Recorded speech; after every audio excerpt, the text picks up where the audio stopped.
ਧੰਨ ਵਾਹਿਗੁਰੂ ਸਾਹਿਬ ਜੀ। ਆਸਾ ਸ੍ਰੀ ਕਬੀਰ ਜੀਓ ਕੇ ਪੰਚ ਪਦੇ, ਨੌ ਦੋ ਤੁਕੇ ਪੰਜ, ਇੱਕ ਓੰਕਾਰ।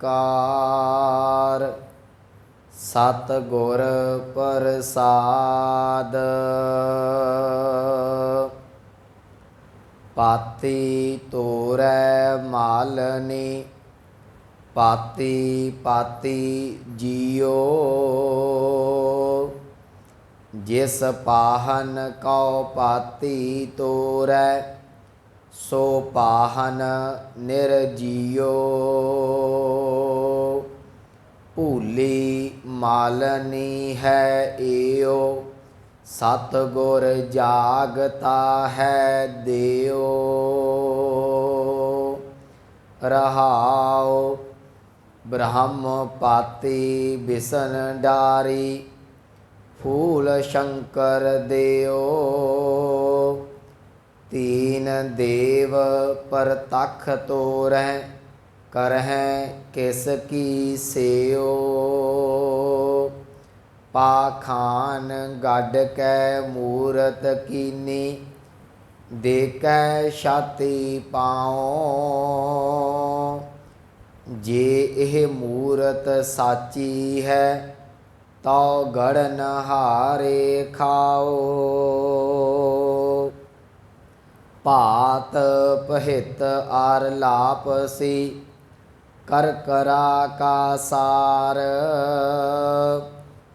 ਭੋਗਨ ਹਾਰੇ ਭੋਗਿਆ, ਇਸ ਮੂਰਤ ਕੇ ਮੋਹ ਸ਼ਾਰ। ਮਾਲਨ ਭੂਲੀ ਜਗ ਭੁਲਾਨਾ, ਹਮ ਭੁਲਾਨੇ ਨਾਹੀਂ। ਕਹੋ ਕਬੀਰ ਹਮ ਰਾਮ ਰਾਖੇ, ਕਿਰਪਾ ਕਰ ਹਰ ਰਾਏ। ਵਾਹਿਗੁਰੂ ਜੀ ਕਾ ਖਾਲਸਾ, ਵਾਹਿਗੁਰੂ ਜੀ ਕੀ ਫਤਿਹ। ਪਰਮ ਸਨਮਾਨਯੋਗ ਸਤਿਗੁਰੂ ਗੁਰੂ ਗ੍ਰੰਥ ਸਾਹਿਬ ਮਹਾਰਾਜ ਜੀ ਦੀ ਪਾਵਨ ਹਜ਼ੂਰੀ ਦੇ ਅੰਦਰ ਸੁਭਾਏਮਾਨ ਸਤਸੰਗੀ ਜਨੋ ਵਡਭਾਗੇ ਹੋ, ਜੋ ਸਤਿਗੁਰਾਂ ਦੀ ਰਹਿਮਤ ਬਖਸ਼ਿਸ਼ ਹਾਸਲ ਕਰ ਰਹੇ ਜੇ। ਚੱਲ ਰਹੀ ਲੜੀਵਾਰ ਧੰਨ ਸਾਹਿਬ ਸ੍ਰੀ ਗੁਰੂ ਗ੍ਰੰਥ ਸਾਹਿਬ ਮਹਾਰਾਜ ਜੀ ਦੀ ਪਾਵਨ ਵਿਚਾਰ। ਆਪ ਜੀ ਨੇ ਜੋ ਅੰਮ੍ਰਿਤ ਬਚਨ ਸਰਵਣ ਕੀਤਾ ਹੈ, ਇਹ ਭਗਤ ਕਬੀਰ ਸਾਹਿਬ ਜੀ ਦੀ ਰਸਨਾ ਤੋਂ ਉਚਾਰਨ ਕੀਤਾ ਹੋਇਆ ਹੈ। ਅੱਜ ਕਬੀਰ ਸਾਹਿਬ ਇਸ ਪਾਵਨ ਸ਼ਬਦ ਦੇ ਅੰਦਰ ਮਨੁੱਖ ਦੇ ਉਸ ਭੁਲੇਖੇ ਨੂੰ ਦੂਰ ਪਏ ਕਰਦੇ ਨੇ, ਜਿਹੜਾ ਅਸੀਂ ਇਹ ਭੁਲੇਖਾ ਪਾ ਲਈ ਬੈਠੇ ਹਾਂ ਕਿ ਪਰਮਾਤਮਾ ਪੱਥਰਾਂ ਦੇ ਵਿੱਚ ਹੈ। ਜਿਹੜਾ ਅਸੀਂ ਭੁਲੇਖਾ ਪਾ ਲਈ ਫਿਰਦੇ ਹਾਂ ਕਿ ਪਰਮਾਤਮਾ ਮੂਰਤੀ ਦੇ ਵਿੱਚ ਹੈ। ਕਬੀਰ ਸਾਹਿਬ ਨੇ ਬੜੀ ਸੋਹਣੀ ਅੱਜ ਗੱਲ ਕਹੀ। ਕਹਿਣ ਲੱਗੇ ਕਿ ਮਨੁੱਖ ਕੀ ਕਰਦਾ ਹੈ। ਇੱਥੇ ਚਲੋ ਇੱਕ ਅਲੰਕਾਰ ਖਿੱਚਿਆ। ਹਿੰਦੂ ਮੱਤ ਦੇ ਵਿੱਚ ਕੀ ਕੀਤਾ ਜਾਂਦਾ ਹੈ ਕਿ ਇੱਕ ਪੱਥਰ ਨੂੰ ਘੜਿਆ ਜਾਂਦਾ ਹੈ। ਇੱਕ ਪੱਥਰ ਲੈ ਕੇ ਨਾ ਗੋਲਾਕਾਰ ਚਪਟਾਕਾਰ ਜਿੱਦਾਂ ਦਾ ਵੀ ਪਹਾੜਾਂ 'ਚੋਂ ਮਿਲਦਾ ਹੈ, ਉਹਨੂੰ ਫੜ ਕੇ ਜਿਹੜਾ ਇਹ ਘੜਨ ਵਾਲਾ ਜਿਹੜਾ ਉਹਨੂੰ ਤਰਾਸ਼ਣ ਵਾਲਾ ਤਰਾਸ਼ਦਾ ਹੈ, ਉਹਨੂੰ ਘੜਦਾ ਹੈ। ਅਤੇ ਇਹ ਸੁਭਾਵਕ ਹੈ, ਜਦੋਂ ਪੱਥਰ ਘੜਿਆ ਜਾਂਦਾ ਹੈ ਅਤੇ ਉਹ ਪੱਥਰ ਜਿਹੜਾ ਥੱਲਿਓਂ ਹਿੱਲੇਗਾ, ਉਹਨੂੰ ਜ਼ਮੀਨ ਦੇ ਵਿੱਚ ਰੱਖ ਕੇ ਉਹਦੇ ਉੱਤੇ ਪੈਰ ਪੂਰ ਰੱਖ ਕੇ ਅਤੇ ਕਿਸੇ ਤਰੀਕੇ ਨਾਲ ਉਹਨੂੰ ਖਿਲਾਰ ਕੇ ਫਿਰ ਘੜਿਆ ਜਾਂਦਾ ਹੈ। ਘੜਨ ਤੋਂ ਬਾਅਦ ਉਹਦੀ ਮੂਰਤ ਬਣਾਈ ਜਾਂਦੀ ਹੈ। ਮੂਰਤ ਬਣਾ ਕੇ ਉਹਨੂੰ ਮੰਦਰ ਦੇ ਵਿੱਚ ਜਿਹੜਾ ਸਥਾਪਨ ਕਰ ਦਿੱਤਾ ਜਾਂਦਾ ਹੈ। ਜਦੋਂ ਸਥਾਪਨ ਕਰਤਾ, ਪਹਿਲਾਂ ਤਾਂ ਵੇਚਣ ਵਾਲੇ ਦਾ ਕਾਰੋਬਾਰ ਸ਼ੁਰੂ ਹੋਇਆ, ਹੁਣ ਗਾਂ ਪੰਡਤਾਂ ਦਾ ਕਾਰੋਬਾਰ ਸ਼ੁਰੂ ਹੋ ਗਿਆ। ਉਹ ਕੀ ਕਰਦੇ ਨੇ ਜੀ, ਫੁੱਲਾਂ ਦੀ ਮਾਲਾ ਲੈ ਕੇ ਅਤੇ ਉਸ ਪੱਥਰ ਨੂੰ, ਉਸ ਭਗਵਾਨ ਕਹਿੰਦੇ ਨੇ ਪੱਥਰ ਨੂੰ, ਉਸ ਪੱਥਰ ਨੂੰ ਚੜ੍ਹਾਈ ਜਾਂਦੀ ਹੈ। ਇੱਥੇ ਬਸ ਨਹੀਂ, ਜਦੋਂ ਵੀ ਰੋਟੀ ਖਾਧੀ ਜਾਂਦੀ ਹੈ ਅਤੇ ਪ੍ਰਸ਼ਾਦਾ ਜਿਹੜਾ ਹੈ ਉਹ ਭਗਵਾਨ ਦੇ ਅੱਗੇ ਰੱਖ ਕੇ ਅਤੇ ਉਹਦੇ ਮੂੰਹ ਨੂੰ, ਉਸ ਮੂਰਤੀ ਦੇ, ਉਸ ਪੱਥਰ ਦੇ ਮੂੰਹ ਨੂੰ ਲਵਾਇਆ ਜਾਂਦਾ। ਅਤੇ ਇਹ ਕਿਹਾ ਜਾਂਦਾ ਹੈ ਕਿ ਇਸ ਪੱਥਰ ਨੂੰ ਜਿਹੜਾ ਭੋਗ ਲੱਗ ਗਿਆ, ਹੁਣ ਕਬੀਰ ਸਾਹਿਬ ਅੱਜ ਇਹਦੇ ਬਾਰੇ ਜਿਹੜਾ ਉਹ ਖੁਲਾਸਾ ਕਰਦੇ ਨੇ। ਇਹ ਚਲੋ ਆਪਾਂ ਅਗਲੀਆਂ ਪੰਕਤੀਆਂ ਦੇ ਵਿੱਚ ਪੜਾਂਗੇ ਨਾਲ ਹੀ ਸ਼ਬਦ ਦੇ ਵਿੱਚ। ਕਹਿੰਦੇ ਇਹ ਜਦੋਂ ਪੱਥਰ ਘੜਿਆ ਗਿਆ, ਜੇ ਇਹ ਸੱਚਾ ਹੁੰਦਾ ਤੇ ਜਿਹਨੇ ਪੈਰ ਰੱਖਿਆ ਸੀ ਛਾਤੀ ਤੇ ਉਹਨੂੰ ਖਾ ਜਾਂਦਾ। ਦੂਜੀ ਗੱਲ, ਇਹਦੇ ਮੂੰਹ ਦੇ ਨਾਲ ਲਾਉਣ ਦੇ ਨਾਲ ਕਦੀ ਭੋਗ ਨਹੀਂ ਲੱਗਣਾ, ਖਾ ਪੀ ਤੇ ਉਹ ਜਾਂਦਾ ਹੈ ਬ੍ਰਾਹਮਣ ਜਿਹਨੇ ਭੋਗ ਲਵਾਇਆ। ਪੱਥਰ ਨੇ ਕਿੱਥੋਂ ਖਾ ਲੈਣਾ ਹੈ ਕੁਛ। ਜਿਹੜਾ ਰਹਾਓ ਵਾਲਾ ਬੰਦ, ਜਿਹੜੀ ਗੱਲ ਕਬੀਰ ਸਾਹਿਬ ਜੀ ਕਹਿ ਰਹੇ ਨੇ, ਕਹਿਣ ਲੱਗੇ ਮਾਲਣ ਦਾ ਅਰਥ ਹੁੰਦਾ ਜਿਹੜੀ ਫੁੱਲਾਂ ਦੀ ਮਾਲਾ ਤਿਆਰ ਕਰਦੀ ਹੈ। ਮਾਲੀ ਉਹ ਹੁੰਦਾ ਜਿਹੜਾ ਬਾਗ ਦੀ ਰਾਖੀ ਕਰਦਾ, ਫੁੱਲ ਤਿਆਰ ਕਰਦਾ ਹੈ। ਉਹਨਾਂ ਫੁੱਲਾਂ ਨੂੰ ਤੋੜ ਕੇ ਇੱਕ ਬੀਬੀ ਜਿਹੜੀ ਉਹ ਮਾਲਾ ਬਣਾਉਂਦੀ, ਉਹਨੂੰ ਮਾਲਣ ਕਿਹਾ ਜਾਂਦਾ ਹੈ। ਕਬੀਰ ਸਾਹਿਬ ਕਹਿਣ ਲੱਗੇ ਕਿ ਉਹ ਮਾਲਣ ਕੀ ਕਰਦੀ ਹੈ ਕਿ ਉਹ ਪੱਤਿਆਂ ਨੂੰ, ਉਹ ਫੁੱਲਾਂ ਨੂੰ ਤੋੜ ਕੇ ਤੇ ਮਾਲਾ ਬਣਾਉਂਦੀ ਹੈ। ਮਾਲਾ ਪਾਈ ਕਿਹਨੂੰ ਜਾਂਦੀ ਹੈ? ਕਹਿੰਦੇ ਪੱਥਰ ਨੂੰ ਪਾਈ ਜਾਂਦੀ ਹੈ। ਇੱਥੇ ਦੋ ਗੱਲਾਂ ਨੇ। ਇੱਕ ਗੱਲ ਯਾਦ ਰੱਖਿਓ, ਪੱਥਰ ਕਦੀ ਵੀ ਰੱਬ ਨਹੀਂ ਹੋ ਸਕਦਾ। ਦੂਜੀ ਬੇਨਤੀ, ਸਾਇੰਸ ਜਿਹੜੀ ਹੈ ਉਹ ਸਮਾਜ ਨੂੰ ਦੋ ਰੂਪਾਂ ਦੇ ਵਿੱਚ ਗਿਣਦੀ ਹੈ, ਇੱਕ ਜੜ ਹੈ ਤੇ ਇੱਕ ਚੇਤਨ ਹੈ। ਜੜ ਦਾ ਅਰਥ ਉਹ ਚੀਜ਼ ਜਿਹੜੇ ਇੱਕ ਥਾਂ ਤੇ ਖਲੋਤੇ ਨੇ ਜਾਂ ਜਿਹੜੇ ਦੁੱਖ ਸੁੱਖ ਮਹਿਸੂਸ ਨਹੀਂ ਕਰ ਸਕਦੇ। ਚੇਤਨ ਜਿਹੜੇ ਚੇਤਨ ਨੇ, ਜਿਹੜੇ ਦੁੱਖ ਸੁੱਖ ਮਹਿਸੂਸ ਕਰਦੇ ਨੇ।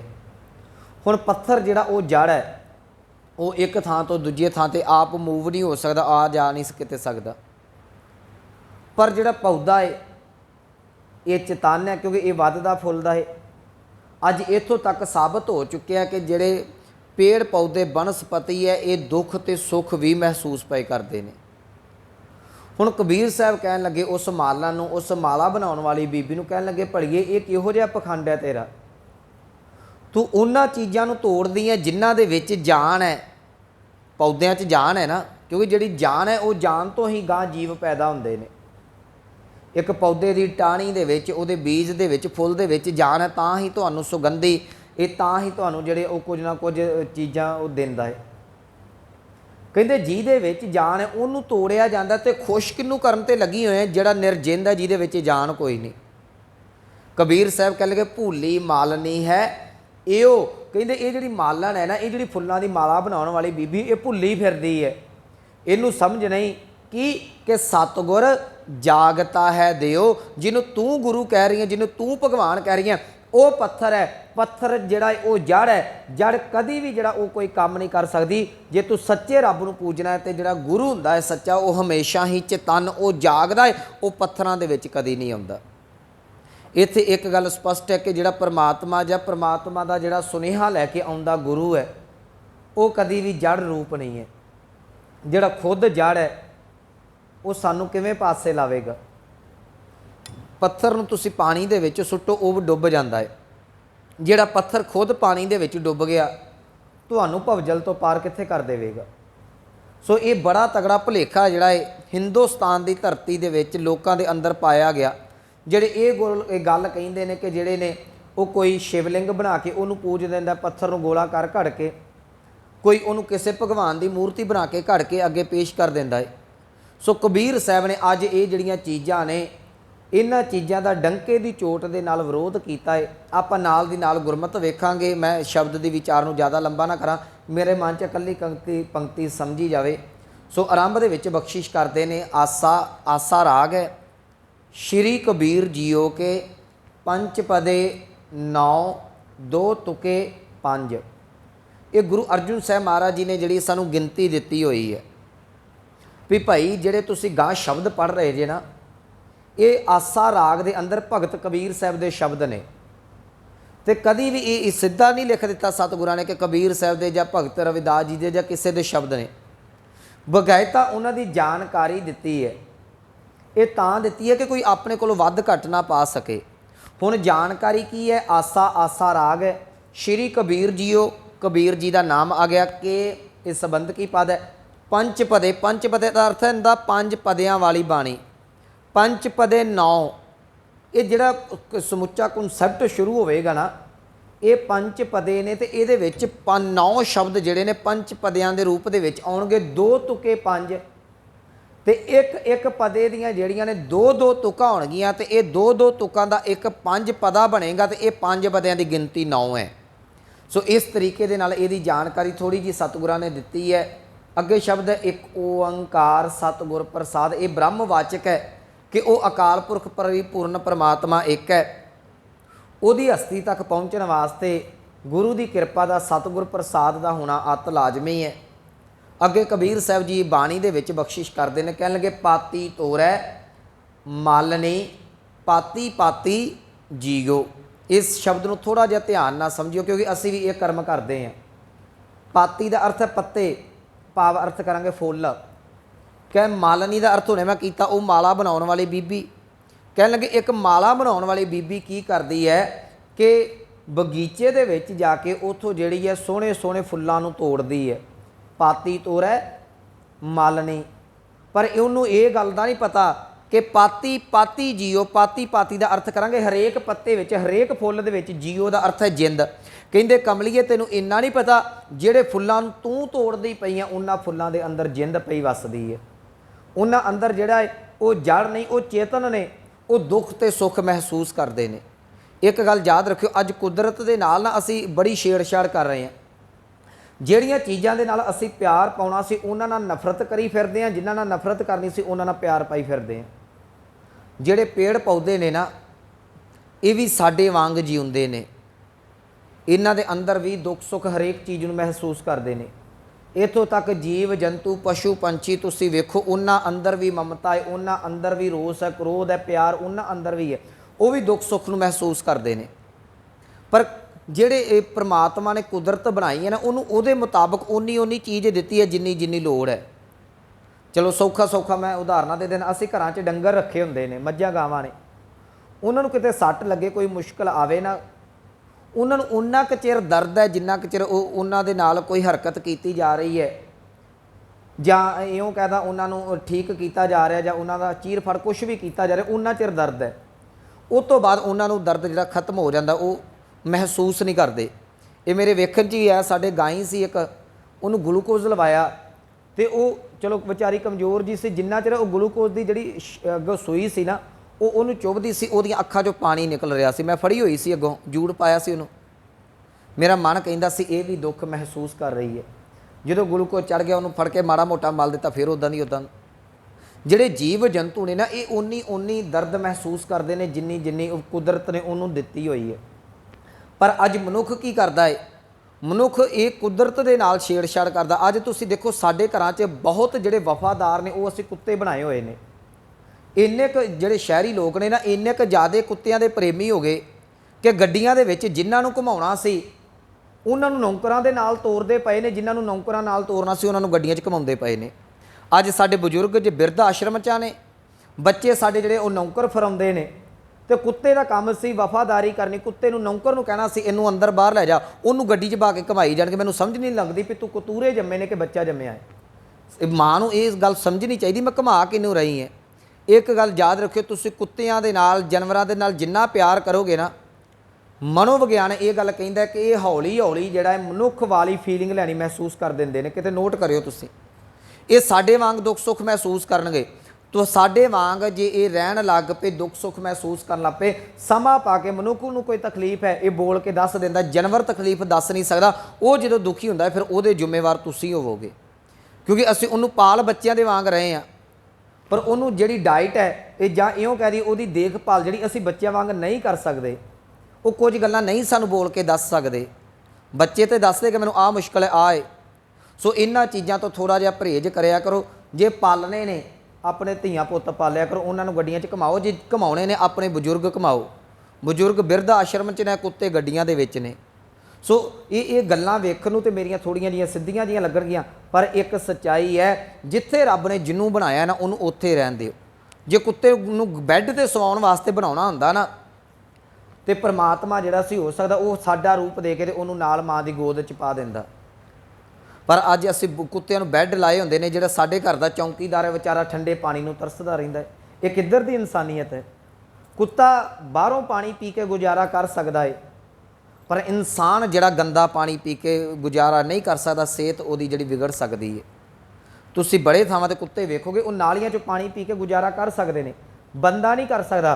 ਪਰ ਬੰਦੇ ਨੂੰ ਅਸੀਂ ਗੰਦ ਖਾਣ 'ਤੇ ਮਜਬੂਰ ਕੀਤਾ ਹੋਇਆ ਹੈ, ਉਹਦਾ ਖੂਨ ਚੂਸਦੇ ਪਏ ਆ। ਤੇ ਜਿਹਨੂੰ ਕੁਦਰਤ ਨੇ ਆਜ਼ਾਦੀ ਦਿੱਤੀ ਸੀ ਖਾਣ ਪੀਣ ਦੀ, ਇੱਧਰ ਉੱਧਰ ਮੂੰਹ ਮਾਰਨ ਦੀ, ਉਹਨੂੰ ਅਸੀਂ ਜਿਹੜਾ ਉਹ ਪਤਾ ਨਹੀਂ ਕਈ ਕੁਝ ਖਵਾਈ ਪੀ ਜਾਂਦੇ ਹਾਂ।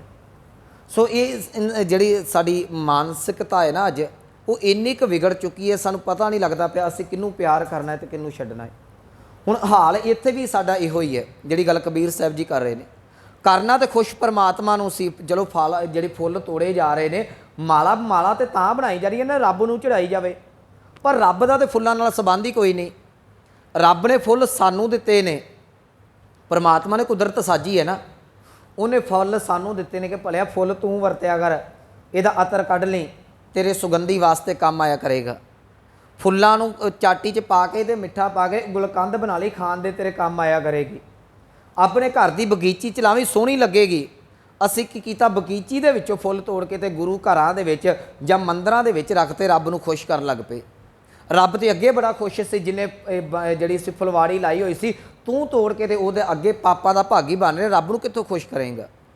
ਦੇਖੋ ਰੱਬ ਨੇ ਜਿਹਨੂੰ ਜਿੱਥੇ ਫਿੱਟ ਕਰਨਾ ਉਹਨੇ ਫਿੱਟ ਕੀਤਾ ਹੈ, ਰੱਬ ਖੁਸ਼ ਹੈ। ਗੁਰੂ ਨਾਨਕ ਸਾਹਿਬ ਦਾ ਜਿਹੜਾ ਬਚਨ ਹੈ ਕਿ ਗਗਨ ਮੈਂ ਥਾਲ ਰਵ ਚੰਦ ਦੀਪਕ ਬਨੇ ਤਾਰਿਕਾ ਮੰਡਲ ਜਨਕ ਮੋਤੀ ਧੂਪ ਮੱਲੇ ਆਣ ਲੋ ਪਵਨ ਚਵਰੋ ਕਰੇ। ਉਹ ਪਵਨ ਚੌਰ ਕਰਦੀ ਪਈ ਹੈ, ਸਗਲ ਬਨ ਰਾਏ ਫੁੱਲ ਅੰਤ ਜੋਤੀ, ਸਾਰੀ ਜਿਹੜੀ ਹੈ ਬਨਸਪਤੀ ਉਹ ਚੌਰ ਕਰਦੀ, ਬਨਸਪਤੀ ਦੇ ਵਿੱਚੋਂ ਸੁਗੰਧੀ ਨਿਕਲ ਰਹੀ ਹੈ। ਜੇ ਪਰਮਾਤਮਾ ਨੂੰ ਸੁਗੰਧੀ ਦੀ ਲੋੜ ਹੈ, ਉਹ ਲੈ ਰਿਹਾ ਹੈ। ਉਹਨੇ ਇਹ ਚੀਜ਼ਾਂ ਸਾਨੂੰ ਦਿੱਤੀਆਂ ਸਨ, ਅਸੀਂ ਫਿਰ ਪਰਮਾਤਮਾ ਨੂੰ ਵਾਪਸ ਕਰੀ ਜਾ ਰਹੇ ਹਾਂ ਕਿ ਤੈਨੂੰ ਖੁਸ਼ ਕਰਦੀ ਹੈ। ਯਾਦ ਰੱਖਿਓ ਪਰਮਾਤਮਾ ਫੁੱਲਾਂ ਦੇ ਨਾਲ ਖੁਸ਼ ਨਹੀਂ ਹੋਣਾ। ਅੱਜ ਸਾਡਾ ਵੀ ਇਹੋ ਹਾਲ ਹੈ। ਹਾਂ ਇੱਕ ਗੱਲ ਠੀਕ ਹੈ ਕਿ ਜਦੋਂ ਕਿਤੇ ਕੋਈ ਘਰ 'ਚ ਫੰਕਸ਼ਨ ਹੁੰਦਾ ਹੈ, ਉਹਨੂੰ ਡੈਕੋਰੇਟ ਕਰਨ ਵਾਸਤੇ ਤੁਸੀਂ ਫੁੱਲ ਲਾ ਸਕਦੇ ਜੇ। ਇਸ ਗੱਲ ਨੂੰ ਫੇਰ ਸਮਝਿਓ, ਕਿਉਂਕਿ ਜਦੋਂ ਦਰਬਾਰ ਸਾਹਿਬ ਫੁੱਲ ਲੱਗਦੇ ਨੇ ਨਾ, ਸਾਡੇ ਕੁਝ ਵਿਦਵਾਨ ਚੀਕਦੇ ਨੇ, ਉਹ ਕਹਿੰਦੇ ਨੇ ਜੀ ਇਹ ਦਰਬਾਰ ਸਾਹਿਬ ਫੁੱਲ ਲਾਏ ਜਾ ਰਹੇ ਨੇ ਤੇ ਸ਼ਬਦ ਬਾਣੀ ਕਹਿ ਰਹੀ ਹੈ ਪਾਤੀ ਪਾਤੀ ਜੀਓ, ਇਹੋ ਸ਼ਬਦ ਦੀ ਉਦਾਹਰਨ ਦਿੰਦੇ ਨੇ। ਇਹ ਜਿਹੜਾ ਸ਼ਬਦ ਹੈ ਇਸ ਕਨਸੈਪਟ ਦੇ ਵਿੱਚ ਹੈ ਕਿ ਇਹਨਾਂ ਫੁੱਲਾਂ ਦੇ ਨਾਲ ਪਰਮਾਤਮਾ ਨੇ ਖੁਸ਼ ਨਹੀਂ ਹੋਣਾ। ਪਰ ਜਿਹੜੀ ਡੈਕੋਰੇਸ਼ਨ ਕੀਤੀ ਜਾਂਦੀ ਹੈ, ਮੰਨ ਲਓ ਅਸੀਂ ਵੀ ਗੁਰੂ ਘਰ 'ਚ ਕੋਈ ਪ੍ਰੋਗਰਾਮ ਆਉਂਦਾ ਫੁੱਲ ਲਾਉਂਦੇ, ਉਹਦਾ ਭਾਵ ਜਿਹੜਾ ਹੈ ਉਹ ਗੁਰੂ ਨੂੰ ਖੁਸ਼ ਕਰਨਾ ਨਹੀਂ, ਉਹਦਾ ਭਾਵ ਹੁੰਦਾ ਹੈ ਕਿ ਆਉਣ ਜਾਣ ਵਾਲੇ ਨੂੰ ਸੋਹਣਾ ਲੱਗੇ, ਉਹਨੂੰ ਜਿਹੜਾ ਸਜਾਵਟ ਕੀਤੀ ਜਾਂਦੀ ਹੈ। ਮੈਂ ਇੱਕੋ ਗੱਲ ਕਹਿਣਾ ਆਨਾ ਕਿ ਜੇ ਸਾਨੂੰ ਗੁਰੂ ਘਰਾਂ ਦੇ ਫੁੱਲ ਚੁੱਭਦੇ ਨੇ ਨਾ, ਸਾਡੇ ਘਰਾਂ 'ਚ ਵਿਆਹ ਹੁੰਦੇ ਨੇ, ਸ਼ਾਦੀਆਂ ਹੁੰਦੀਆਂ ਨੇ, ਪ੍ਰੋਗਰਾਮ ਹੁੰਦੇ ਨੇ, ਕੀ ਸਾਡੇ ਪੈਲਸਾਂ 'ਚ ਫੁੱਲ ਨਹੀਂ ਲੱਗਦੇ? ਸਾਡੇ ਘਰਾਂ 'ਚ ਫੁੱਲ ਨਹੀਂ ਲੱਗਦੇ? ਤੁਸੀਂ ਸਜਾਵਟ ਵਾਸਤੇ, ਪ੍ਰਮਾਤਮਾ ਨੇ ਸਜਾਵਟ ਵਾਸਤੇ ਚੀਜ਼ ਦਿੱਤੀ, ਉੱਥੇ ਵਰਤ ਸਕਦੇ ਜੇ। ਪਰ ਇਹਨੂੰ ਪ੍ਰਮਾਤਮਾ ਨੂੰ ਖੁਸ਼ ਕਰਨ ਵਾਸਤੇ ਲਿਆ ਕੇ ਗੁਰੂ ਸਾਹਿਬ ਦੇ ਅੱਗੇ 2 ਫੁੱਲ ਲਿਆ ਕੇ ਰੱਖ ਦਿਓ ਕਿ ਮਹਾਰਾਜ ਨੂੰ ਚੜਾਏ ਨੇ। ਯਾਦ ਰੱਖਿਓ ਇਹਨਾਂ ਫੁੱਲਾਂ ਦੇ ਨਾਲ ਰੱਬ ਨੇ ਖੁਸ਼ ਨਹੀਂ ਹੋਣਾ। ਇਹ ਸਜਾਵਟ ਵਾਸਤੇ ਅੱਗੇ ਚੀਜ਼ਾਂ ਰੱਖੀਆਂ ਜਾ ਸਕਦੀਆਂ ਨੇ। ਕੋਈ ਵੀ ਚੀਜ਼ ਨਾ ਇਹਨਾਂ 2 ਪੱਖ ਤੋਂ ਅਸੀਂ ਲੈ ਕੇ ਵੇਖਾਂਗੇ, ਕਿਉਂਕਿ ਸਾਡੇ ਸਾਹਮਣੇ ਵੀ ਫੁੱਲ ਪਏ ਹੋਏ ਨੇ, ਭਾਵੇਂ ਦੂਸਰੇ ਨੇ, ਫੁੱਲ ਤੇ ਫੁੱਲ ਹੀ ਨੇ ਨਾ। ਇਹਨਾਂ ਦਾ ਭਾਵ ਸਿਰਫ ਇੰਨਾ ਕਿ ਇਹ ਸਜਾਵਟ ਹੈ। ਪਰਮਾਤਮਾ ਨੂੰ ਸਿਰਫ ਤੇ ਸਿਰਫ ਚੰਗਾ ਲੱਗਦਾ ਗੋਬਿੰਦ ਭਾਉ ਭਗਤ ਕਾ ਭੁੱਖਾ, ਉਹ ਤੁਹਾਡੀ ਪ੍ਰੇਮਾ ਭਗਤੀ ਨੂੰ ਵੇਖਣਾ ਹੈ। ਜੇ ਫੁੱਲਾਂ ਦੇ ਨਾਲ ਰੱਬ ਖੁਸ਼ ਹੁੰਦਾ, ਸਭ ਤੋਂ ਵੱਧ ਤੇ ਮਾਲੀ ਫੁੱਲਾ ਜਿਹੜਾ ਬਗੀਚੇ ਦੇ ਵਿੱਚ ਰਹਿੰਦਾ ਉਹ ਕਦੇ ਤਾਂ ਰੱਬ ਨੂੰ ਖੁਸ਼ ਕਰ ਜਾਂਦਾ। ਉਸ ਤੋਂ ਬਾਅਦ ਮਾਲੀ ਕੋਲੋਂ ਤੋੜ ਕੇ ਤੁਸੀਂ ਲਿਆ ਕੇ ਸਾਨੂੰ ਦਿੰਦੇ ਜੇ ਨਾ, ਤੂੰ ਸੰਗਤ ਤੇ ਸਿੱਧੀ ਫੁੱਲ ਲਾਉਣੋਂ ਰਹੀ, ਲਿਆ ਕੇ ਬਾਬਾ ਜੀ ਨੂੰ ਫੜਾਇਆ ਜਾਂਦਾ, ਬਾਬਾ ਜੀ ਆ ਫੁੱਲ ਲਾ ਦਿਓ, ਚੜਾ ਦਿਓ ਅੱਗੇ। ਤੇ ਜੇ ਫੁੱਲਾਂ ਨਾਲ ਰੱਬ ਖੁਸ਼ ਹੋ ਜੇ, ਜਾਂ ਤੇ ਮਾਲੀ ਖੁਸ਼ ਕਰ ਲੇ ਜਾਂ ਅਸੀਂ ਖੁਸ਼ ਕਰ ਲਈਏ, ਤੁਸੀਂ ਤੇ ਫੇਰ ਰਹਿ ਗਏ। ਸੋ ਇਦਾਂ ਦਾ ਭੁਲੇਖਾ ਨਹੀਂ ਰੱਖਣਾ। ਇੱਥੇ ਕਬੀਰ ਸਾਹਿਬ ਕਹਿਣ ਲੱਗੇ ਕਿ ਭੈਣੇ ਜਿਹੜੇ ਤੂੰ ਪੱਤੇ, ਜਿਹੜੇ ਤੂੰ ਫੁੱਲ ਤੋੜਦੀ ਹੈ ਨਾ, ਯਾਦ ਰੱਖੀ ਉਹਨਾਂ ਦੇ ਵਿੱਚ ਜਿੰਦ ਜਾਨ ਹੈ। ਥੋੜ੍ਹਾ ਜਿਹਾ ਦੁੱਖ ਮਹਿਸੂਸ ਕਰਿਆ ਕਰ। ਮੈਂ ਉਦੋਂ ਵੀ ਕਿਹਾ ਸੀ ਜੇ ਸਾਡਾ ਮਾੜਾ ਜਿਹਾ ਕੱਚਾ ਨੌ ਨਿਕਲ ਜਾਵੇ ਤੇ ਸਾਡੀ ਜਾਨ ਨਿਕਲ ਜਾਂਦੀ ਹੈ, ਤੇ ਜਿਹਨੂੰ ਨੂੰ ਬਨਸਪਤੀ ਨੂੰ ਅਸੀਂ ਕੱਚੀ ਨੂੰ ਤੋੜਦੇ ਉਹਦਾ ਕੀ ਹਾਲ ਹੋਵੇਗਾ। ਕਹਿਣ ਲੱਗੇ ਪਾਤੀ ਤੋੜੈ ਮਲ ਨਹੀਂ, ਇੱਕ ਮਾਲਣ ਪੱਤਿਆਂ ਨੂੰ ਤੋੜਦੀ ਪਈ ਹੈ, ਫੁੱਲਾਂ ਨੂੰ ਤੋੜਦੀ ਪਈ ਹੈ। ਪਾਤੀ ਪਾਤੀ ਜੀਓ, ਪਰ ਉਹਨੂੰ ਇਹ ਨਹੀਂ ਸਮਝ ਕੇ ਹਰੇਕ ਪੱਤੇ ਦੇ ਅੰਦਰ ਜੀਓ ਦਾ ਅਰਥ ਹੈ ਜਿੰਦ, ਉਹਦੇ ਅੰਦਰ ਚੇਤਨ ਹੈ, ਉਹਦੇ ਅੰਦਰ ਰੱਬ ਦੀ ਅੰਸ਼ ਪਈ ਹੋਈ ਹੈ। ਜਿਸ ਪਾਹਣ ਕਉ ਪਾਤੀ ਤੋੜੈ, ਪਾਹਣ ਦਾ ਅਰਥ ਹੁੰਦਾ ਪੱਥਰ। ਕਹਿੰਦੇ ਹੁਣ ਜਿਹੜੇ ਪੱਥਰ ਦੇ ਅੱਗੇ ਜਾ ਕੇ ਤੂੰ ਚੜਾਉਣੇ ਨੇ, ਮੰਦਰ 'ਚ ਚੜਾਉਣੇ ਪੱਥਰ ਅੱਗੇ ਚੜਾਉਣੇ ਨੇ ਨਾ, ਸੋ ਪਾਹਣ ਨਿਰਜੀਓ, ਕਹਿ ਲਗੇ ਤੇ ਉਹ ਤੇ ਨਿਰਜਿੰਦ ਹੈ, ਉਹ ਤੇ ਜੜ ਹੈ, ਪੱਥਰ ਨੂੰ ਕੋਈ ਅਸਰ ਨਹੀਂ ਹੋਣਾ, ਤੂੰ ਚੁੱਕ ਕੇ ਤੇ ਜਾ ਕੇ ਪੱਥਰ ਦੇ ਉੱਤੇ ਚੜਾ ਦੇਣੇ ਨੇ। ਯਾਦ ਰੱਖਿਓ ਇਹਨਾਂ ਚੀਜ਼ਾਂ ਤੋਂ ਸੰਕੋਚ ਕਰੀਏ। ਅੱਜ ਸਾਡੇ ਗੁਰੂ ਘਰਾਂ ਦੇ ਵਿੱਚ ਵੀ ਇੰਨੇ ਕੁ ਰੁਮਾਲੇ ਚੜਾ ਦਿੱਤੇ ਜਾਂਦੇ ਨੇ ਕਿ ਲਾਸਟ ਸਾਡੀਆਂ ਕਮੇਟੀਆਂ ਨੂੰ ਸੰਸਕਾਰ ਕਰਨਾ ਪੈਂਦਾ ਹੈ। ਬਹੁਤ ਸਾਰਾ ਧਾਗਾ ਜਿਹੜਾ ਹੈ ਨਾ ਅਸੀਂ ਸਰੋਪਿਆਂ ਦੇ ਤੇ ਰੁਮਾਲਿਆਂ ਦੇ ਰੂਪ ਦੇ ਵਿੱਚ ਵੇਸਟ ਕੀਤਾ ਜਾਂਦਾ ਹੈ। ਇਹ ਗੱਲ ਦੀ ਸੱਚਾਈ ਹੈ। ਕਿੰਨੇ ਰੁਮਾਲੇ ਆਉਂਦੇ ਚਲੋ ਵੱਡੇ ਗੁਰੂ ਘਰਾਂ ਜਾਂ ਛੋਟੇ, ਸੰਗਤ ਪਿਆਰ, ਬਾਬਾ ਜੀ ਸਾਡਾ ਰੁਮਾਲਾ ਚੜਾ ਦਿਓ, ਸਾਡਾ ਚੜਾ ਦਿਓ। ਕਦੀ ਕਿਸੇ ਨੇ ਆਣ ਕੇ ਇਹ ਗੱਲ ਨਹੀਂ ਕਿਹਾ ਬਾਬਾ ਜੀ ਤੁਸੀਂ ਪਰੇ ਹੋ ਜਾਓ, ਅੱਜ ਮੈਨੂੰ ਬਾਣੀ ਪੜ੍ਹ ਲੈਣ ਦਿਓ। ਬਾਣੀ ਨਹੀਂ ਅਸੀਂ ਪੜ੍ਹਨੀ, ਹਰ ਰੁਮਾਲਾ ਸਾਡਾ ਚੜਾ ਦਿਓ, ਲੋਕ ਵੇਖਣਗੇ ਵੀ ਅਸੀਂ ਰੁਮਾਲਾ ਚੜਾਇਆ। ਮੈਂ ਗੁਲਦਸਤਾ ਲਿਆਂਦਾ, ਉਹ ਚੜਾ ਦਿਓ ਤੁਸੀਂ। मैं आ चीज़ लियांदी वो चढ़ा दिओ, गुरु नूं इन्हां चीज़ां दी लोड़ नहीं। रुमाले साहब सत्कार वास्ते ने, ये साफ सफाई वास्ते है कि गुरु साहब का जो अमृत बाणी का प्रकाश करना उदों लोड़ है। याद रखियो एक रुमाला धो के कई दिन चलाया जा सकता है, पर बाणी पढ़न तो बिना नहीं जे सर सकता। तुसी रहत मर्यादा पढ़ो, रहतनामे पढ़ो, उन्होंने ये तो क्या है कि सिख रोज़ बाणी पढ़े, ये नहीं क्या रुमाले बदले। मैं रुमालियां दे विरोध नहीं, पर तुसी रुमाले ते रुमाला चढ़ाई जाओ। संगत रुमाले ते रुमाला चढ़ाउंदी है, तो साडियां कमेटियां सरोपे ते सरोपा दिंदियां ने। वो 2 मीटर का सरोपा किसी काम नहीं आउंदा। वो सारे का सारा टोटल कपड़ा जिहड़ा रुमालियां ते जिहड़ा ये सरोपे का वो वेस्ट जाता है। साडे घरां 'च बड़े बड़े सरोपे पए हुंदे ने, मैं वंड देना, कभी किसी नूं देता, किन्नू किन्नू दे दईए, कितने क वंड दईए। मैनूं एक दिन एक साडी बीबी भी कहिंदी सी, कहंदी बाबा जी ना तो साडे बुक्कल मारन दे काम आउंदा ते ना किसी बंदे दे सिर ते वजदा है। वो 2 मीटर का किसी काम नहीं आउंदा कि इन्ना असी धागा वेस्ट कर रहे हैं। इहो किसी नूं तुसीं गरीब नूं कपड़ा लिया दिओ, किसी नंगे दा नंगेज कट दिओ, गुरु खुश हो जाएगा। अरदास इत्थे आण के कर दिओ कि दाता जी किसी गरीब दा किसी नंगे दा नंगेज कट दिता है तो मेहर करी तू साडे पर्दे भी कजी। असी रुमाले तो 2-2 हज़ार दे लिया सकते हैं, पर सियाल दे विच पता नहीं किन्ने क लोग जिहड़े ने वो ठंड के कारण मर सकते हैं, उन्हां नूं असी 500-700 की कोटी नहीं लिया के दे सकते। ये कौड़ी सच्चाई है। असी गुरु अगे फुल ते भेटा करी जाने आ, पर याद रखियो ਜਿਹੜੇ फुल्लां दे वर्गे बूटे परमात्मा ने इंसानां दे विच लाए ने, उन्हां नूं असीं जिहड़ा है गुरु घरां दे विच वड़न कोई नहीं देंदे। किहड़े गुरु नूं तुसीं खुश करोगे? एक पासे माड़े बंदे नूं लागे नहीं लगन देंदे, तुसीं दूजे पासे तुसीं फुੱਲ ਲਈ फिरदे जे। कबीर साहब जी कह रहे ने जिस पाहन कौ पाती तोड़ै, मेरिए भैणे जिहड़े पत्थर वास्ते तू जिहड़ा बूटा तोड़दी पई है ना, फुੱਲ तोड़दी पई है, सो पाहन नरजीओ वो निर्जिंद है, ਉਹਦੇ ਤੇ कोई असर नहीं होना तेरे फुੱਲਾਂ ਦਾ। जे फुੱਲ खड़ने ने तो कितने सजावट वास्ते खड़, फुੱਲ खड़ने ने तो अतर कढ़, उन्होंने तेरे सुगंधी वास्ते काम आउण जे तेन कुदरत ने दिते ने। इनू रब दे अगे ना चाड़, अगे बख्शिश है करते हैं, कह लगे भूली मालनी है। यो कबीर साहब कहते ये मालनी जिहड़ी है, ये जिहड़ी बीबी है, ये भुली फिरदी है। ये भुलेखे दे विच है कि शायद रब इन्हां चीज़ां दे नाल खुश हो जाएगा। सतगुर जागता है दिओ, गुरु हमेशा ही जागता है। याद रखियो असीं तो गुरु साहब के स्वरूप में भी इदा करते हैं ना, मान लो जिथे लड़ी चलती है ना अखंड पाठ साहब की, जिवें वड्डे गुरु घर हो गए उत्थे लड़ियाँ चलदियां ने, एक भोग पिया दूजा आरंभ, एक भोग पिया दूजा। उत्थे की कीता जांदा जी, जिहड़ा स्वरूप पहला प्रकाश सी ना, ਉਹਦਾ सुख आसन करके तो संगत कहती बाबा जी दूजा लै आओ, इन्हां नूं बाबा जी नूं आराम कर लैण दिओ। एक गल याद रखियो, साडा गुरु शब्द रूप है। ਜਿਹੜੇ पावन अंग ने ਜਾਂ ਇਉਂ कहना ਜਿਹੜੇ पेज ने, इन्हां दे उत्ते शब्द लिखिया होया है। साडे वर्के गुरु नहीं, बीड़ गुरु नहीं, गुरु साडा शब्द है। जे शब्द ना लिखिया जाए, इन्ने जिन्ने मर्जी तुसीं वर्के इकट्ठे कर लो, मत्था टेक दिओगे। जिन्ना चिर शब्द नहीं लिखिया जाता सिख मत्था नहीं टेकदा। गुरु चेतन रूप है। असीं गुरु घरां दे विच एसी लाते, ये सुख आसन च पखे लाते। आ पिछे जे फिर खबर आई, शायद मलोट दी कि किधर दी, एक साइड दी मालवे दी आई, उत्थे फिर सर्किट सार्ट हो गया। पखे अजकल जिहड़े आ जिहड़े पिछे लगा मेरे, ये झट सड़ जाते हैं। पखा सड़ गया, 2 महाराज दे स्वरूप अगन भेट हो गए, फेसबुक ते आ रहा है। उत्थे तुहाडी भावना की करेगी? जिहड़ा गुरु दा प्रकाश असीं संगत दे विच करना सी, उन्हां ते असीं पखे लाए ने। किते गरीब नूं पखा ला के दिता हुंदा, गुरु खुश हुंदा। उत्थे गुरु साहब दे 2 जिहड़े स्वरूप अगन भेट हो गए। किन्नी त्रासदी है साडी कौम दी, असीं अजे भी इन्हां भुलेखिਆਂ दे विच ही तुरे फिरदे हां। गुरु ग्रंथ साहब के स्वरूप में सत्कार दे नाल सांभना है, सांभ संभाल करनी है, रुमाले साफ रखने, हरेक चीज़ का ख्याल रखना है। पर इस भुलेखे दे विच पैना कि गुरु साहब नूं ठंड लगती है जी, कंबल दे दिओ, गर्मी लगती है जी, एसी चला दिओ। याद रखियो सिख जड़ का पुजारी ने, सिख चेतन का पुजारी। शब्द नूं ना ठंड लगती है ना गर्मी लगती है। जे इनू ठंड लगेगी गर्मी लगेगी, ये फिर समय के अधीन आ जाएगा। जे ठंड लगेगी गर्मी लगेगी, फिर कोई निग वाला भी चाहिए, निग माँ प्यो देंदा, जे माँ प्यो आ गया फिर जम्मन वाला भी चाहिए, जे किसी ने पैदा कर दिता फिर मारन वाला भी आ जाएगा। फिर वो परमात्मा कित्थों रह गया? वो तो इंसान हो गया ना। परमात्मा परिपूर्ण है, उन्हें सारा कुछ बनाया होया है। सो इस करके इत्थे सतगुरु जी भगत कबीर साहब कह लगे सतगुरु जागता है दिओ भलिया। ये गल समझ ला, गुरु जागदा है, गुरु तेरा कदी सुत्ता होया नहीं। मैं एक समा पहला जिहड़ी बेनती कीती सी, जिहड़ा गुरुद्वारे दा टाइम टेबल है ना, ये साडे वास्ते बनाया हुंदा है।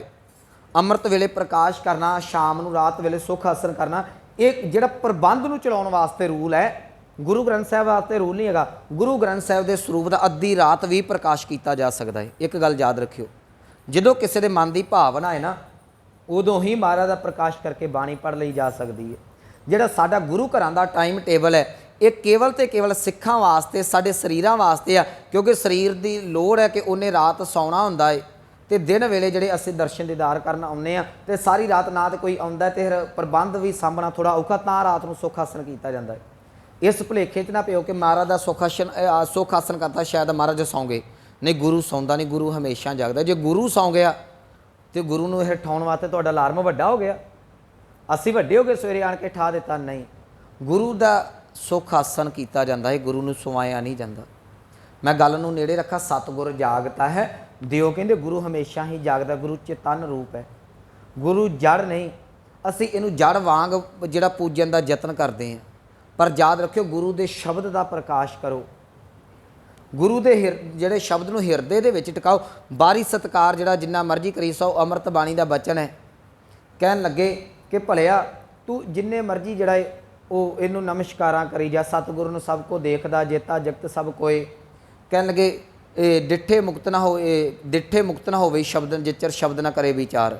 ये दो पंक्तियां ने, सतगुरु नूं सब को देखदा, जेता जगत सब कोय, डिठे मुक्त ना होवे जिचर शब्द ना करे विचार। कहन लगे जिन्ना चिर तू गुरु नूं वेखी जा रहा है, बिन भागा दर्शन ना थिए, भागहीन बह रोए।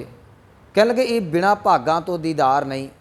गुरु जिहड़ा ये जड़ रूप नहीं, ये चेतन, वो हमेशा जागदा रहिंदा। मैं गल नेड़े रखा, सतगुरु जागता है दिओ, वो गुरु हमेशा ही जागदा है रहाओ। अगे कह लगे ब्रह्म पाती बिसन डारी फूल शंकर दिओ। हुण तीन देवते इन्हां दे प्रमुख ने। ये तीन देवते जिहड़े संसार नूं चलाउंदे ने, वो उन्हां दे मुताबक ब्रह्मा जी पैदा करदे ने, विष्णु जी जिहड़े ने वो पालदे ने, ते शंकर दा अर्थ करांगे शिव जी, वो जिहड़ा खात्मा करदा है। हुण इत्थे कबीर साहब ने उदाहरण दित्ती, कहण लगे जदों तुसीं कोई फुੱਲ तोड़दे जे, वो पत्तियां दे नाल जुड़िया है, फुੱਲ है, पत्तियां ने ते टाहणियां ने। कहंदे जिहड़ी पत्ती है ना, वो तुहाडे ब्रह्मा रूप है। जिवें ब्रह्मा जी है ना, इदां पत्ती है, पत्ती तो गां जी फुੱਲ निकलना है। विषण डारी, डारी का अर्थ है टाणी, टाणी जो खुराक जाएगी तो फुੱਲ तक पहुँचेगी ना, पालन वाला विष्णु बैठा होया है। फूल शंकर दिओ, तो फुੱਲ शंकर रूप ने, क्योंकि फुੱਲ तो गां की अवस्था केवल तो केवल मौत है, होर कुछ नहीं। फुੱਲ पकदा है, समा पा के झड़ जाता तो खत्म हो जाता। कहंदे ये तिन्ने देवते तो तुहाडे इस बूटे दे विच ने, फुੱਲदार दे विच ने, जिन्हों तुसीं तोड़दे पए जे। ब्रह्म पाती विषण डारी फूल शंकर दिओ, तीन देव प्रतख तोड़ै। कहन लगे भलिए ये तीन देव प्रतख तोड़ै। कहंदे तू तीन देवते तो अपने अखां दे सामने तोड़ दिते, पत्तियां भी तोड़ दित्तियां, टाहणियां भी तोड़ दित्तियां, फुੱਲ भी तोड़ दिते, तिन्ने देवते तो तोड़ ले। करें किसकी सेव, मैनू दस ये तिन्ना देवतियां नूं तोड़ के, भाव जागदे चेतन वाले बूटे नूं तोड़ के तू किन्नू मुर्दे नूं खुश करन ते लगी होई है। पत्थर मुर्दा है, उहनूं कित्थे खुश करन ते लगी, किहदी सेव करदी पई है। करें किसकी सेव। अगे कह लगे जिहड़े पत्थर नूं तू पूजदी है ना, पा खान गड्ड कै मूरत कीनी। गड्ड दा अर्थ इत्थे गड्डना नहीं, गड्ड दा अर्थ है रख के, घड़ के।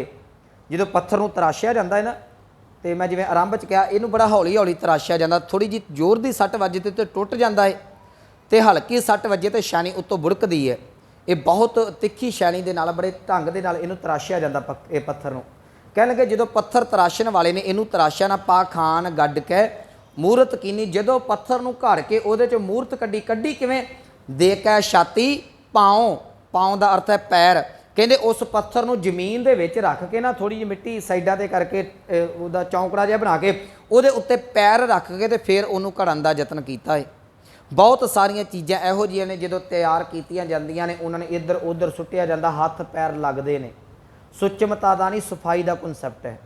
इत्थे फिर गल आ गई, कहण लगे पा खान गड्ड कै मूरत कीनी। जो पत्थर घड़िया गया ना, उन्होंने धरती दे विच पहला गड्ढिया गया, दे कै छाती पाँव, उत्ते पैर रखे गए।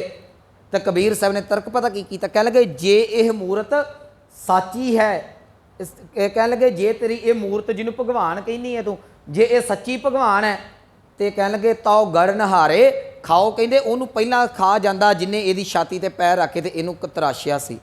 कोई साड़ी छाती ते पैर रख के सानू कोई मारे हथौड़ा, तो असीं बर्दाश्त करांगे? मरदे तो मरदा बंदा भी उन्होंने ढा लैंदा है। तो जिहड़ा फिर भगवान है, तो भगवान की छाती ते तुसीं पैर रखो, भगवान बर्दाश्त करेगा? कबीर साहब कहते जे ये भगवान है ना तेरा पत्थर, तो जो इनू घड़िया गया ये उत्ते पैर रखिया, जिन्हें घड़िया ना ये उन्होंने कदे दा खा पी के मुका जाता, उन्होंने कदे ना नाश कर दिंदा। इहो जे घर नहारे तो पता नहीं किन्ने क रोज़ पत्थर घड़ घड़ के मूर्तां बनाउंदे पए ने, उन्हां दी ते जीवन कदी बदलिया कोई नहीं। जाओ यह मूरत साची है तो गढ़ नहारे खाओ। कह लगे ये मूर्ति जे सच्ची हुंदी ना, किते सच्ची भगवान हुंदा ते इनू बनाउण वाले तराशण वाले नू कदे दा खा जांदे। अगे कह लगे ये भात पहित अर लापसी करकरा का सार, ये सिंधी बोली दे कुछ शब्द ने। भात कहंदे ने भत्त, बई ये शब्द वरतदे ने, याद होवेगा चौल, भत्त दा अर्थ है चौल। पहित कहंदे ने दाल नू, दाल चौल हो गए। ये अगे शब्द आर, आर दा अर्थ है अते। लापसी दा अर्थ है मिट्ठी भत्त, पतला जिहा ये कड़ाह, जिन्हों कई पिंडां च सीरा भी कहा जाता है। कई घरां च ना पिंडां च अजे भी पतला जिहा कड़ाह बना के उहदे नाल रोटी खा लई जाती है, उहनूं सीरा कहने आपां इत्थे अमृतसर की बोली दे माझे दे विच। इहदा अर्थ करांगे सीरा, पतला कड़ाह। करकरा ते पेठा हुंदा है ना, जो कच्चा पेठे का भी कई बारी कड़ाह बन जाता, वह भुरभुरा कड़ाह बनता है। करकरे का अर्थ करांगे पेठे का कड़ाह। कासार, ये कसार का जिहड़ा अर्थ है वो इत्थे विद्वानां दे आपो अपने मत ने। उन्होंने कीता है जी ये पतला जिहा कड़ाह, ये पंजीरी, ये देसी घ्यो लैके आटा भुन के ते वो खंड ला दी जाती है, पानी नहीं पाया जाता तो पंजीरी टाइप बन जाता भुरभुरा जिहा, उन्होंने कासार शब्द वरत्या होया है। हुण ये सारियां चीज़ां दा भगवान नूं भोग लवाया जाता है। कबीर साहब कह लगे भात पहित अर लापसी करकरा का सार, कहंदे चौल ते दाल। उस तो बाद जिहड़ा तुहाडा ये आ सीरा है ते वो पेठे का कड़ाह ते जिहड़ा दूजा पंजीरी है, इहो जिहियां चीज़ां आदक इकट्ठियां करके भोगन हारे भोगिया।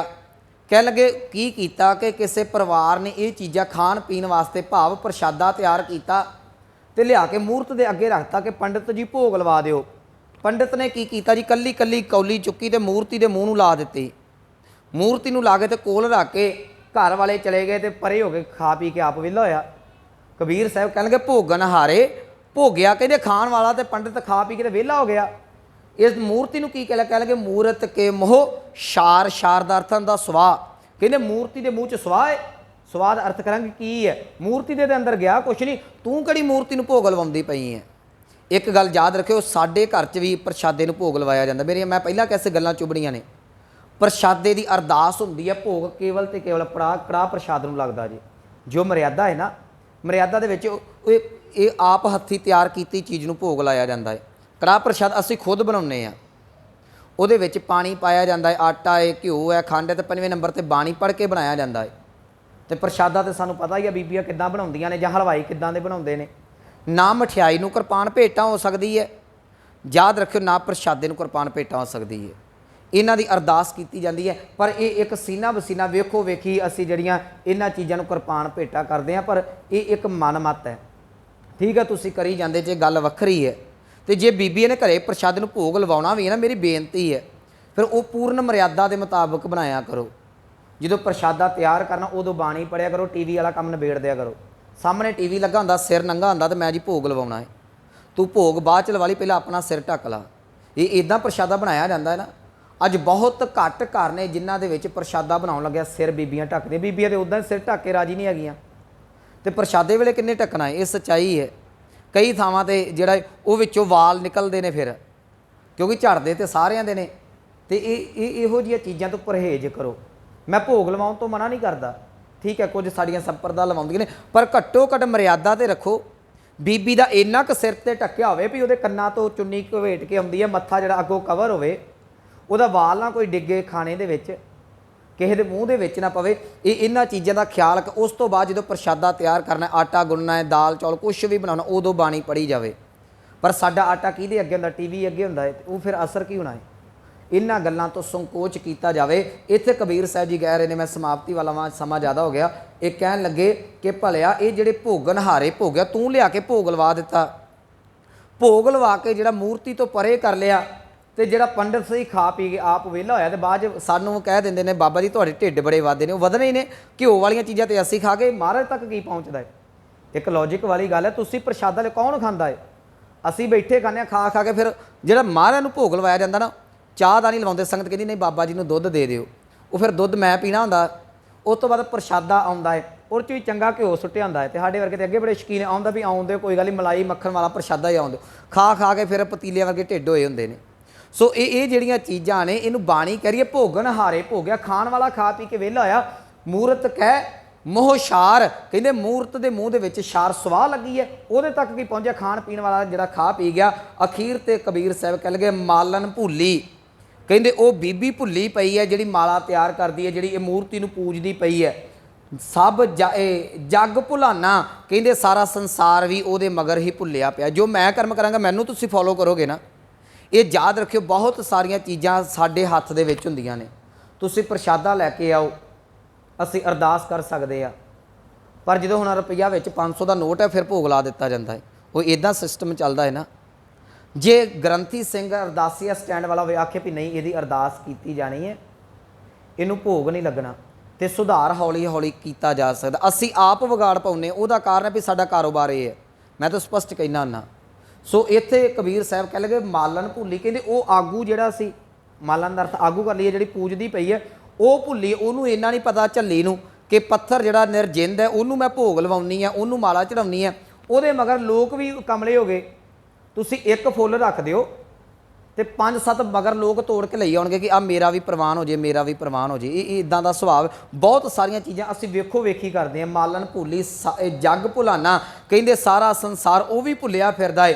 कबीर साहब कह लगे हम भुलाने नाहे, कहते मैं नहीं भुलिया, मैं तुहाडे वांगू मक्खी ते मक्खी नहीं मारदा, जो तुसी कर दिता अखा बन के वो कर्म मैं नहीं करता, मैं की करदा। कबीर साहब कहते कहो कबीर हम राम राखे, किरपा कर हर राय, कहते हे प्रभु जी तुसी साडी रखिया कीती है, तुसी अपने नाम की दात दी है, तुसी ही साडे ते किरपा कर दे जे। हर राय का अर्थ करांगे हरि रूप परमात्मा जीओ, कह लगे तुसी साडे ते किरपा करके इन्हां भुलेखियां तो तुसी बचा लिया।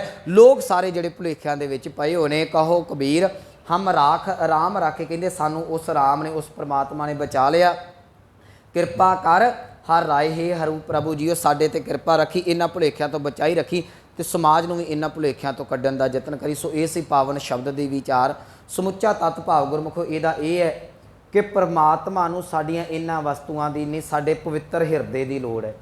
असीं सारियां चीज़ां साफ लिआउने आ, हिरदा मलीन लैके आ जाने आ, चीज़ां साडे वास्ते ने, हिरदा हिरदे च परमात्मा का नाम टिकना सी, वो असीं मलीन लई फिरदे हां। याद रखियो उत्थे परमात्मा का नाम कित्थे आवेगा। सो इन्हां चीज़ां नूं सोचण दी लोड़ है। अज कबीर साहब ने कहा कि ये तेरे फुੱਲ जिहड़े ने, ये जिहड़े तेरे प्रशादे ये परवाह नहीं। मैं आप नूं भी बेनती करदा, तुहाडे हो सकदा कोई गरीब होवे जिहड़ा ना कुछ गुरु घर वास संगत वास्ते लिया सकदा होवे, घट्टो घट हिरदा साफ लैके आ जाओ, गुरु चरणा च प्रवान हो जाओगे। जे हिरदे मलीन दे नाल भावें लखां दे पकवान क्यों ना लैके 36 पकवान लैके आ जाओ, हिरदा मलीन है वो प्रशादा प्रवान नहीं जुना। खा पी के फिर लोग भी कह देंगे हैं कि लूण घट सी ते अदकी मिर्च वध सी, आ चीज़ां स। सो ये गल्लां कीतियां जांदियां, इन्नियां बेनतियां प्रवान होईयां, भुल्लां गलतियां दी खिमा। आओ पावन पंक्तियां दा जाप सरवण करके समाप्ति करिए। मालन भूली जग भुलाना, हम भुलाने नाहे, कहो कबीर हम राम राखे, किरपा कर हर राय। वाहिगुरु जी का खालसा, वाहिगुरु जी की